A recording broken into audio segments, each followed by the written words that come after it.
ఆంధ్రప్రదేశ్ రాష్ట్ర deputy CM Pawan Kalyan గారి పేరు ఈరోజు తెలుగు రాష్ట్రాలలోనే కాకుండా ఢిల్లీ రాష్ట్ర రాజకీయాల్లో కూడా ఔరా అనిపిస్తున్న విషయం మనకందరికీ తెలిసిందే. ముఖ్యంగా ఆంధ్రప్రదేశ్లో ఆసక్తికర చర్చ జరుగుతోంది. గత 15 రోజుల్లో ఢిల్లీకి 2 సార్లు పవన్ కళ్యాణ్ గారు వెళ్ళారంటే ఆయన క్రేజ్ గురించి ప్రత్యేకంగా చెప్పనక్కర్లేదు. ఢిల్లీలో ముఖ్యంగా పవన్ కళ్యాణ్ గారు బీజేపీ పెద్దలతో రహస్య సమావేశాలు ఇటీవలే నిర్వహించారు. ఢిల్లీ పెద్దలతో జనసేనని ఏమీ చర్చలు జరుపుతున్నారని ఆంధ్రప్రదేశ్లో కూడా ఆసక్తి నెలకొన్న విషయం తెలిసిందే. మొన్నటి ఆంధ్రప్రదేశ్ ఎన్నికల తర్వాత జనసేనని క్రేజ్ అమాంతం పెరిగిపోయిందని చెప్పుకోవచ్చు.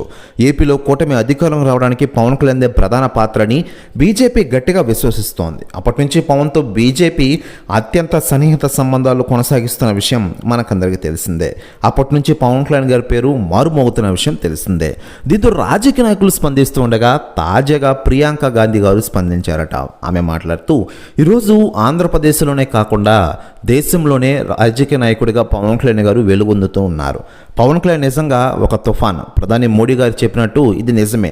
ఢిల్లీలో ఆయన క్రేజ్ చూస్తే ఎవరికైనా మతిపోవాల్సిందే అంటూ సంచలన వ్యాఖ్యలు చేశారట ప్రియాంక గాంధీ గారు.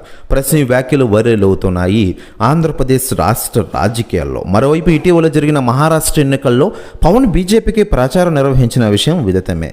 పవన్ ప్రచారం చేసిన చోట బీజేపీ ఘన విజయం సాధించింది. అప్పటి నుంచి పవన్ కళ్యాణ్ గారి పేరు మారుమోగుతున్న విషయం విదితమే.